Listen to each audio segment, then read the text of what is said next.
Good evening, everybody, and welcome to the Chrissy B Show, where we're going to be speaking about jealousy. Now, jealousy is everywhere in relationships, in families, in the workplace. And tonight on the Chrissy B Show, we're going to be examining why people get jealous in the first place and how to deal with these destructive emotions, and if there is such a thing as good jealousy. My expert guests tonight are Karen Nuttall, a psychotherapist and relationship expert, Diana Parkinson. We'll be presenting them with a few scenarios that you might also find familiar and be getting their feedback on it. We'll also be speaking to David, a young man who experienced sibling rivalry, which led to the tragic loss of life of one family member. And of course, once again, as we do every Friday, we're going to have our regular Friday makeup tip with Flavia Lau from the US, and also our fashion tips from Lisa Marie. So if you want to get in touch at any point during the show to share your views, you can tweet Chrissy B Show or Facebook The Chrissy B Show. And you can also email us on chris@chrissybshow.tv. We did ask our viewers what's the worst thing they've ever done because of jealousy, and we'll be reading some of their comments a bit later on. But let's introduce our experts for tonight, Karen and Diana. Good evening. Good evening. Thank you both for joining us. So, jealousy is a very destructive emotion, as we know. Some people kill because of it, some people do many horrible things. But how early on does it actually begin in a human being? Well, we know that it can be seen in babies from about 5 months on, when they're really terrified of losing their mother's love. So if their mother picks up another baby, you know, a friend's baby to hold, that her own baby will feel jealous. Because so I would never have thought that young. I thought maybe like toddlers, but babies is like amazing. Well, because the mother is so important to the baby. You know, without the mother's love and attention, at least, if not love, the baby will die. So it's desperate to have mother, and so it will feel jealousy. And toddlers too, as you mentioned, that when the second baby is born, the older sibling often wants to kill the baby.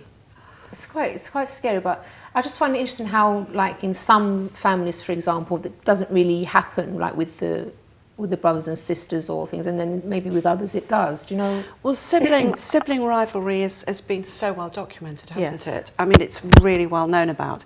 I think it's more apparent when the babies are close in age. So you have, say, a toddler of 2, and then mother has another baby. They're not old enough to understand. If it's a bigger age gap, then the older child can probably understand more and be involved with the baby and doesn't feel so threatened. That's right. Because I remember my sister's actually 3 years older than me, sorry. So she was always kind of looking after me as well and taking care of me, so she had that kind of responsibility. Yes. But I can understand maybe if the ages are quite close, you know, why that does. Yes, I think happen. when there's a bigger gap, then the older child will take pleasure often in protecting the baby. It's often when they're you know, they're much closer in age, but it can depend on the family and the parents, can't it? Very much so. You know, and in fact, a rule of thumb has been in the past that it needs to be an 8-year gap. Really? Which is rather long.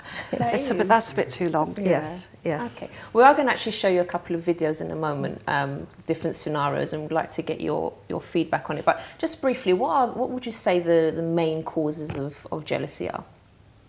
Well, it's fear. It's the fear of losing the attention, the love of mother or whoever. That's what we're frightened of, really, and that's what triggers jealousy.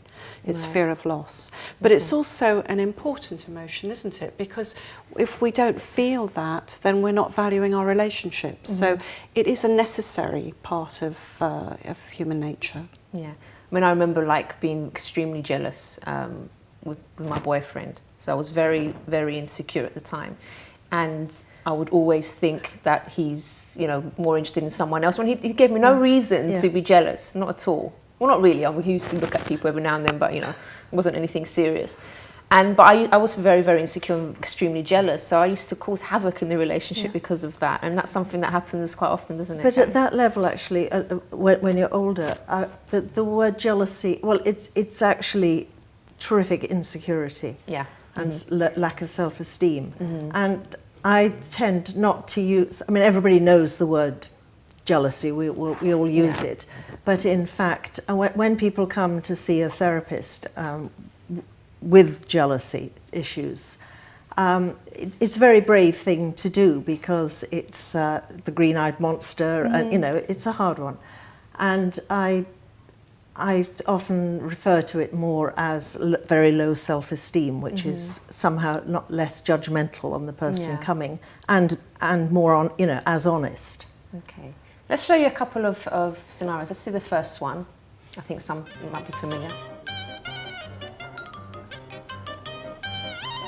Good morning, ladies. How's everyone doing today? Good. This week has been a great week, thanks to Joanne. Everything has been perfect. The accounts where everything was just right. You are just a star to my company. I mean, every one of you have to learn from Joanne. You have to. You have to. I mean, we need to go on a working lunch. You're such an asset to this company. So can we go on a working lunch? Sounds good. Impressive.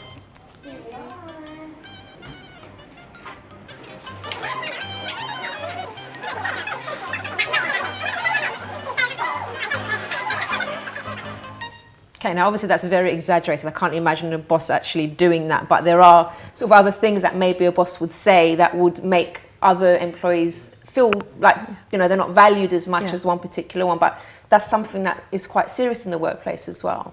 Yeah, I mean, it's about being threatened, isn't it? Because while Joanna's getting all this praise, the others are being made to feel that they're completely worthless.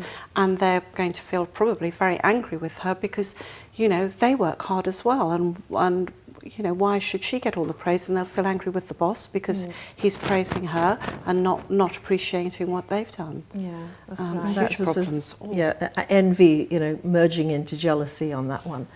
And yeah, similarly, I mean, if he was a parent in a situation, also it would be awful for siblings to cope with that. I think managers need to get a bit of training for things like that as But- well. Because but, I mean, But it happens in bosses do need- families as well, doesn't Very it? much Just so. that- Yeah. I mean, that scene could be within a family where one child is always praised. And you that's should a be ve- more like your brother, you Yes. should be Oh, more like your yes. sister. I mean, I think as It's the same therapists, thing. we see a lot of this. You know, I was expected to be like my brother or my sister at school, and they always did really well. Yeah, it's a very common scenario, and very hurtful for the people who are not getting the praise because their self-esteem is being eroded yet further. And in fact, it doesn't do any good to the company. Exactly, yes, self-esteem. You know, I mean, morale. he needs some training. He does. We'll make sure we The give him some people will training. leave. They'll go and work somewhere else. And you hope they would go somewhere else. We did ask our viewers some of the worst things that they've done because of jealousy, and let's go to Audrey and read a couple of emails. Yes, we have this email from NK. She's saying that I get so annoyed and jealous at watching programs like Super Sweet 16 and seeing these kids with rich parents who can have anything they want, from cars to money, and everybody wants to be around them, and it just makes her life seem crap and worthless. Karen, what do you think about that? Oh, how sad.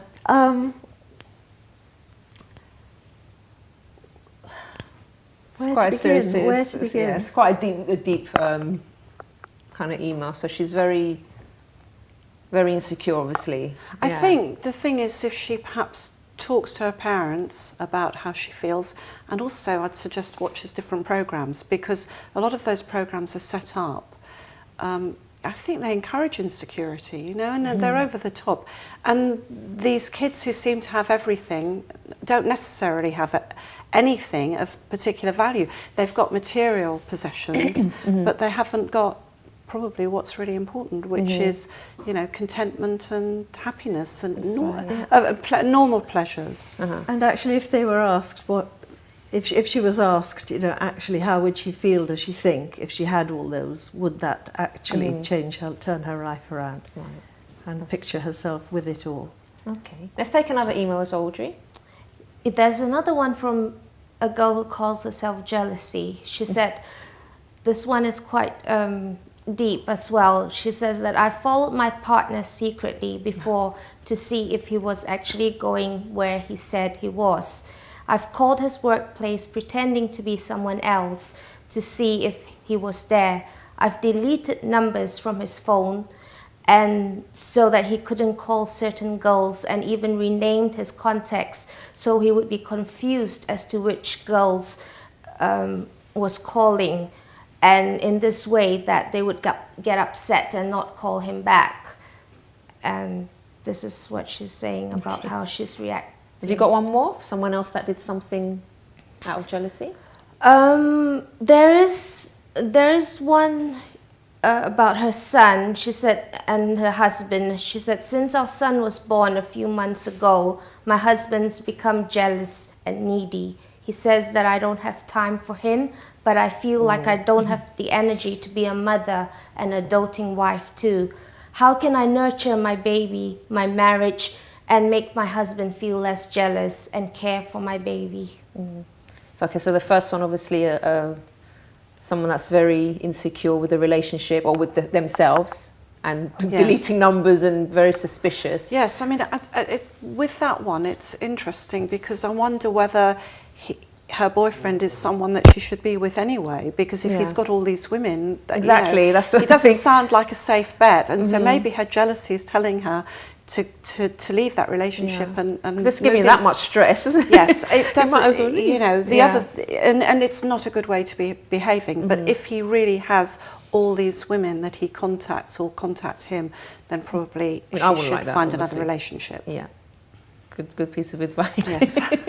Okay, we're going to speak about the other email just after the break, because we're going to go to a quick break, and also we're going to be introducing David, who went through some really, really terrible times because of sibling rivalry and lost someone very, very close to him because of jealousy. So join us after this break.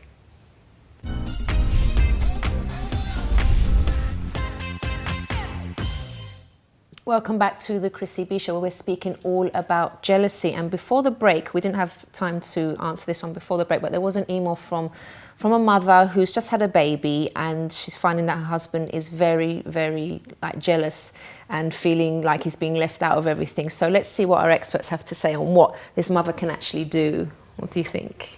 Well, I think it involves the husband. It depends. I think men often feel a bit awkward or a bit left out because they haven't given birth to the baby. So it's just having a talk and asking for help. If the new mother's tired and needing some more help, ask her husband, involve him.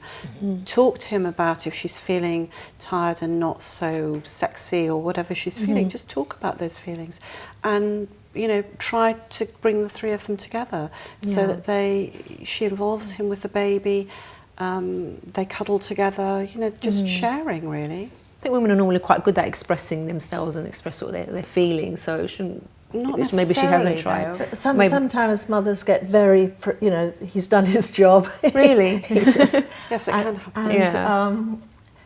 And so it is, as you say, very important for the mother to include and for them to be a threesome. Maybe give him more attention as well, outside of just Yes, she's probably very, very tired. But she may be worried about the changes to her body as well, because your body changes when you have a baby or she's breastfeeding. I think the thing is to talk really and to try to bring them all close together. So she should talk to him and he should talk to her about what they feel. Okay. I always warn male clients who are about to have babies that in fact that they might feel this. Yeah. So I think being warned is being forearmed. That's good. Yes, it's not uncommon. No, it's not at all. Okay, so now we also have joining us, we have David here, who's going to speak about something quite disturbing, but he's quite brave to come on and talk about it. So just to show how destructive sibling rivalry can be sometimes. So welcome to the show, David. Thanks a lot for coming. Okay, so tell us what was happening in your family. Where should I start? Basically, my father, I'm from Nigeria. He's from Nigeria as well. He grew up in Nigeria, and he had quite a big family. I think he had in total 8 brothers and sisters, and they grew up, you know, quite poverty-stricken. They didn't have much money at all. But my dad was a very hard worker. That's something he was known for, and he worked himself, you know, I wouldn't say to death, but he worked a lot, and because of his hard work, he took himself out of the situation he found himself in, and he managed to bring himself to this country, to the UK. And cut long story short, he worked hard here as well. He managed to establish a few things in his life. He got married, he got a good job, and started to build up his life basically. And the brothers and sisters were in the same situation? Brothers and sisters were in the same situation. They were back home in Nigeria, still, with living on the basics, the bare minimum. But because of the love that my dad had in his heart, his desire was he was always very family orientated, and his desire was to bring his family, which he left back in Nigeria, over here with him, because he found that he was receiving a lot of opportunities, and he wanted the same thing. He wanted the best for his family. So he worked even harder to bring them over here, not only to bring them over here, but to establish them as well. But unfortunately, instead of the family receiving his help and his dedication, his commitment to them with gratitude and gratefulness, they turned against him. They clearly they were very jealous of all that he had achieved. They felt that instead of him achieving all those things, it should have been them, even though he wasn't the oldest, he was the second after his sister. But because of that, he took on that role of looking after everyone else. But they felt they should be in that position rather than him. And because of that, there was a lot of feuding in my family. How many brothers and sisters are we talking about? He had 8 of them. 8. And all of them felt the same way? Or was it just a couple of them? It was the majority. He did have a younger brother who was very, I'd say, kind to him, kind to my family. He still is as well. But the rest of them, pretty much all the same. So I'd like to ask here now, how come, like, when someone's trying to be so helpful and really try and help the family and care for them so much, how could these brothers and sisters have such negative emotions? The debt of people who feel indebted, there's no anger or resentment quite like it. It's extraordinary how that can, the debt of gratitude can be really ugly. That's an interesting. I've never heard that from that point of view before. Would you agree? Yes, and it's a lot of it is about the guilt as well, isn't it? I thought it's nice to do nice things for people, though, isn't it? It was like, of course it is, absolutely, yes. And it's just so sad when it does turn out like this. And it depends on the family. It depends on how they were brought up in the first place. What went on before when they were in Nigeria. I don't know what the history was when they were growing up, with previous generations. I think because they had so little, it was always a case of, whatever did come, it was going to be mine, because... Do you think they fought? Do you think that they learned to sort of fight over things when they were very small? Do you think that's... I believe so. I think that's something that affected the way they thought. And maybe then about that's things. what continued, but of course became much more serious and much more distressing when it's not children just squabbling over something, but actually adults. Indeed. But what actually were they squabbling over or fighting over? I believe they were fighting. My dad had a lot of possessions. Yeah. In Nigeria, when he came over here, he built himself up in such a way that he went back to Nigeria a few times, and he was able to buy land, build up houses as well. Even so much so he built up a house that he wanted his family to stay in. It was at the same plot of land where his dad used to live, his own dad, my grandfather, used to live. So he allowed them to stay there. And because of all the things that he had, the material possessions, they wanted them. Yeah. Not only did they want them, they wanted to take them off of him just because he had them. Oh, because they were jealous because he had them. Yeah, because I think maybe the fact that he actually worked hard, because maybe some people want things for free and they want things easily, but he was actually prepared to work hard, because they were all in the same situation, but he was the only one that actually stood up and said, you know what, I don't have to accept the situation, I'm going to work hard and I'm going to get myself out of this. The fact that they didn't have that in them to do, or they didn't feel maybe confident enough to actually fight for the family and do something, that probably caused a lot of the negative emotions as well. And this is rather envy rather than jealousy, because he had something they wanted rather than with jealousy it's fear of they weren't losing. they weren't. There wasn't that bit, which is right, absolutely, because the jealousy is about the fear of loss. But this was about they wanted things and they didn't want him to have them, or they didn't want him to be the main one that had them, whatever it was. And in fact, the family, they respect my grandmother, which is my father's mum, very much, very much. And because of all that, the work that he did, my mum really respected my father more than he did the rest of his siblings. David, what actually happened to Right. your father in the end? In the end, well, the feuding it got to a point where the feuding became so serious that he passed away because of the situation. The stress. Okay. Well, we can't go into details obviously of what exactly happened, but things got really terrible. Got so bad that he died, and that was the end of it. Since he died, have any of them changed their attitude? Has there been a change at all? Or? Unfortunately not. I'd say it's no change whatsoever. In fact, I'm shocked and surprised at the way the family still treat my mother, who is now obviously a widow. The way they treat her, the way they demand from her, the way they want everything that she has. You said there was a younger brother who... There's a younger brother. So is he still still quite good? He is still quite good. Terms He with the family? treats my family, my immediate family, my mother, very, very well. So that's one really good thing. Yes, Yeah. that is And definitely. how's your... Sorry. So go ahead, you can ask a question. How's your family, your nuclear family, coping? It's been 3 years now since my dad passed away, and we've coped. My two older sisters, they've coped very well. I think it's actually brought us together. It's actually brought us closer together, which I think is a good thing, because a lot of families may have crumbled, but And so as you have children, you and your sisters, then it's working to keep any children that you have close together and loving without any envy. Yes, of course. So these obviously, like, it's an extreme case, but say for example someone is going through these emotions and they're starting to maybe feel envy or jealousy about something, what would you say can someone immediately do now, for example, to combat some of these negative things that are going on? Well, first off, I think it can be conquered. And that's, it needs a positive spin on this. I think jealousy can be overcome with even extreme cases of it can be overcome with determination and hard work.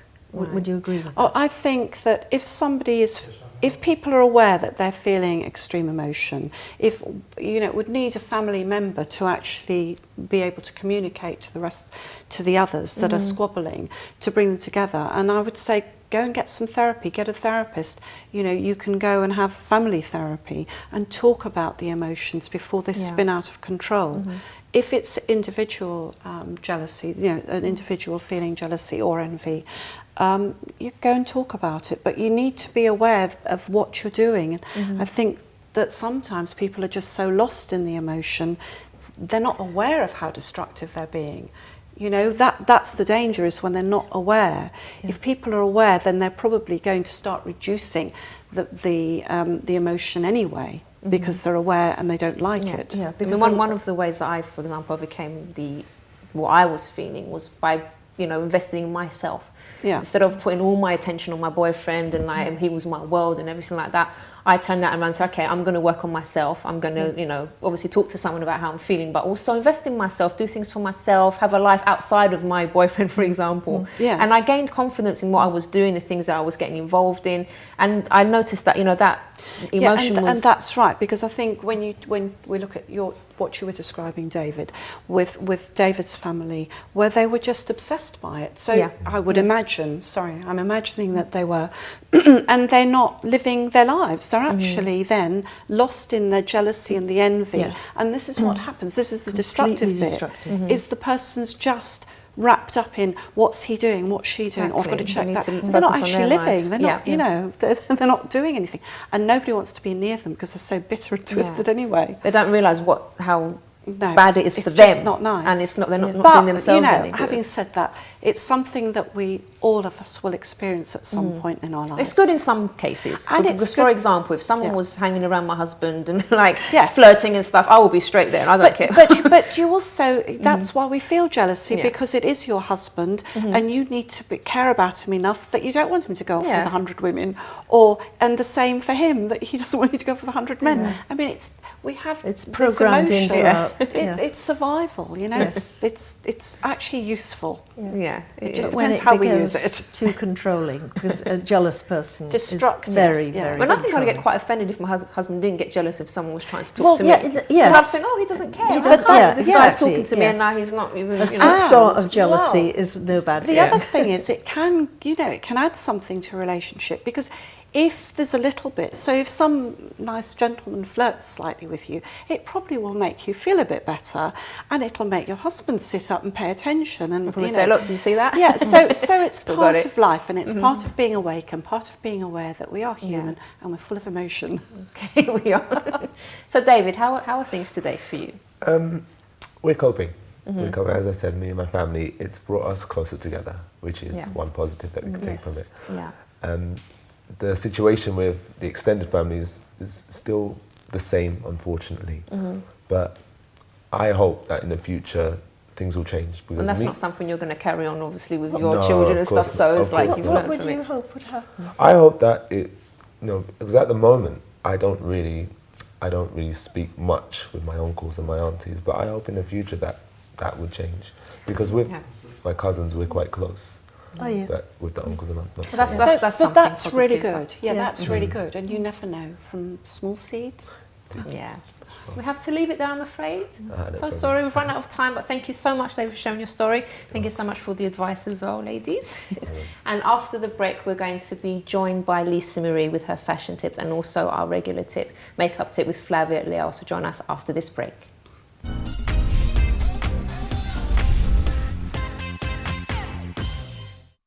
Welcome back to the Chrissy B Show. And I was just thinking here during the break, sometimes people can get jealous or envious because maybe they don't invest in themselves enough and they don't think they look good. But you know, this is the part of the show where we teach you about, give you a makeup tip and also a fashion tip. Because when you feel good about yourself, you look good about yourself, you know, you do start to get more confident. And I think those jealous kind of things seem to lessen a bit. So maybe you could try that as well. But first, let's go to Flavia with the makeup tip.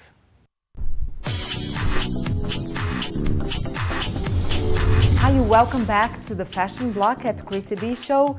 Today's tip will be on how to do a smoky eye.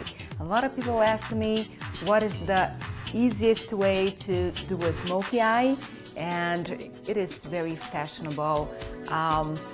Older people should stay away from darker colors, but a smoky eye is a smoky eye. So if you like it, I teach you how to do a very easy one. Anyone can do it at home.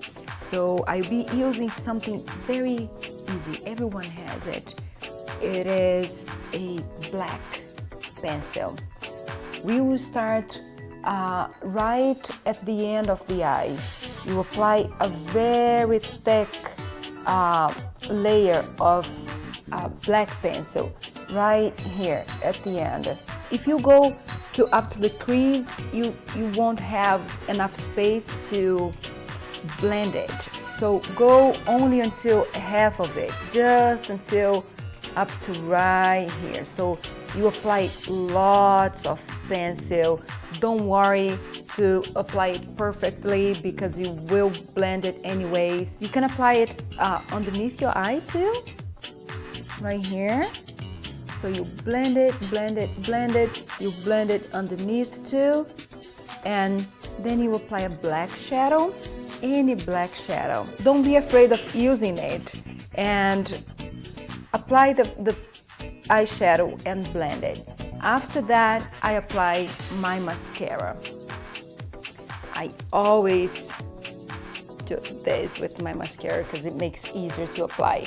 And that's all, very easy. You can do it in 10 minutes. If you have a question, if there is something that you want to see on this show, please email me at makeup@flavialeo.com, or you can find a link to my email at chrissybshow.tv, and I'll be very glad to answer your question, to mention your name on this show, and I see you next week. Bye-bye.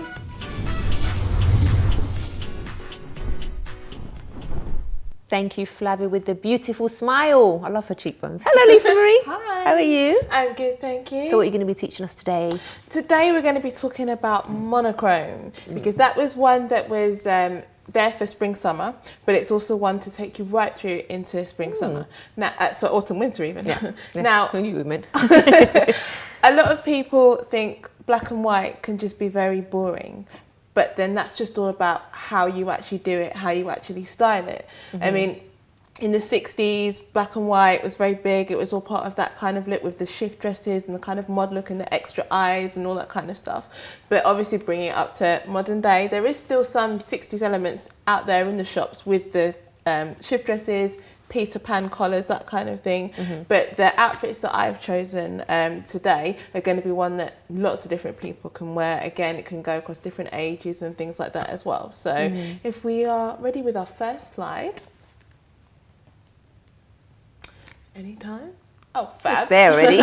I'm looking at the wrong thing. So I love this dress. It is £30 only from BHS. And BHS can sometimes be a bit mumsy. Yeah. But this dress is absolutely fab. And it's the way that the black and white is on that is also going to help sculpt you, because the white, which as we know, white can add pounds sometimes. With that just being down the middle and with the black actually on the sides and at the waistband, it's giving you a sleeker silhouette. So even as well, if you're not somebody who maybe has a lot of curves, you're not that kind of hourglass figure, then stick this dress on, instant curves. With black and white as well, sometimes you can add a little pop of colour. I love adding things like red. It goes brilliantly, I think, with black and white. So we've got this gorgeous clutch there, and that's £15 from River Island. That's nice, I like that. We've got a beautiful necklace there from Mango, that's £29.99.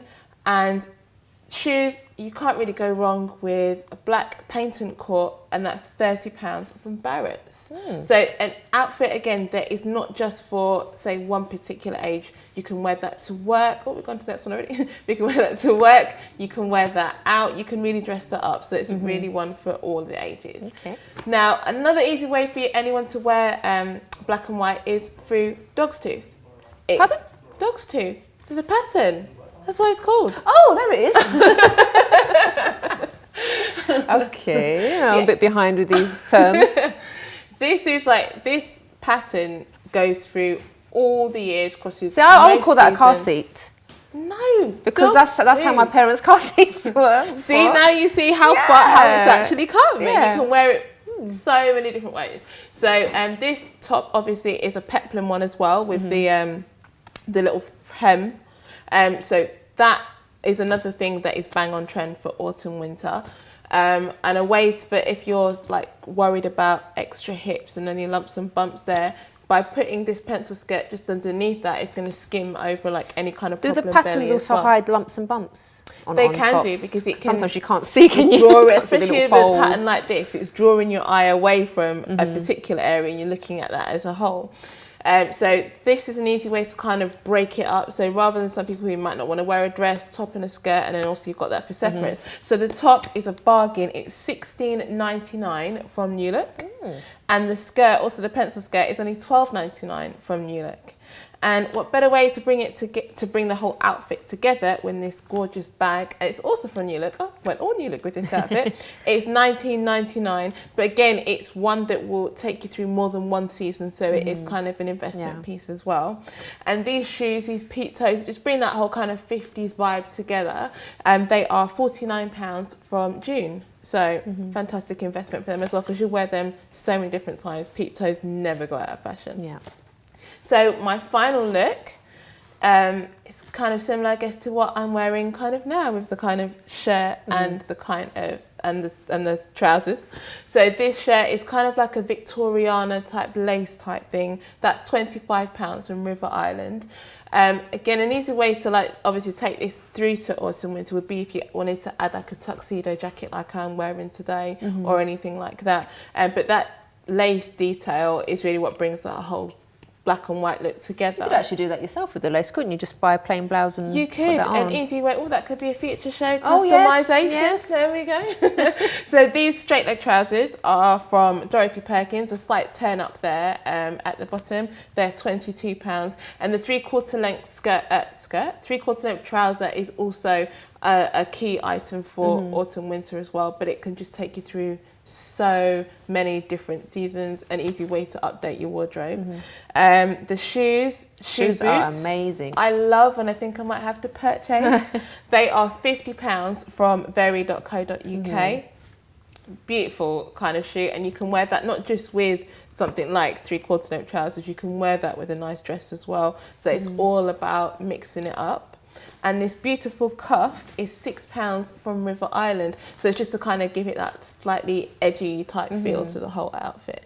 So those are my monochrome looks. So what I want is everyone to go out there and do it. Lots of people have black and white in their wardrobe. It's true, it's not boring, is it? So you can really do some nice things, even just with the shoes or a bag, you can really make a difference. Everyone has black and white, it's just about how you wear it. If you're just going to be boring and just wear the plain tailored shirt, white shirt, plain tailored white bottoms, all done that isn't going to actually get you anywhere. Dress it up, make it work.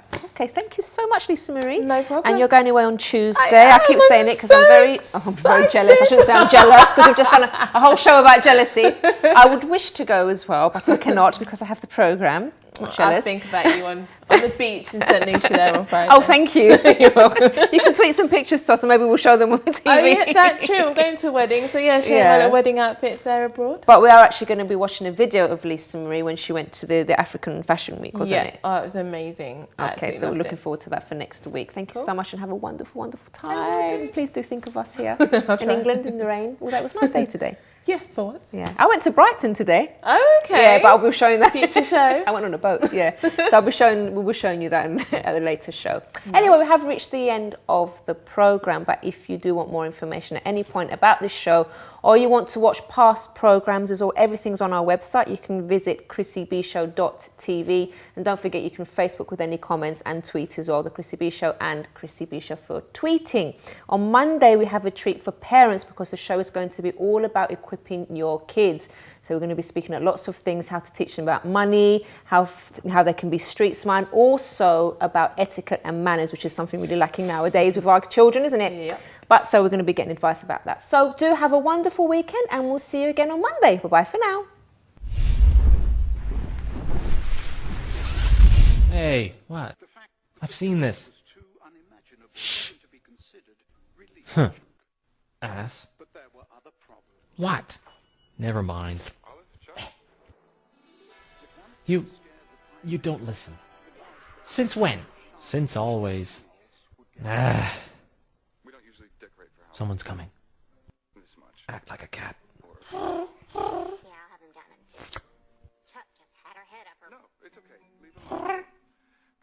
Meow.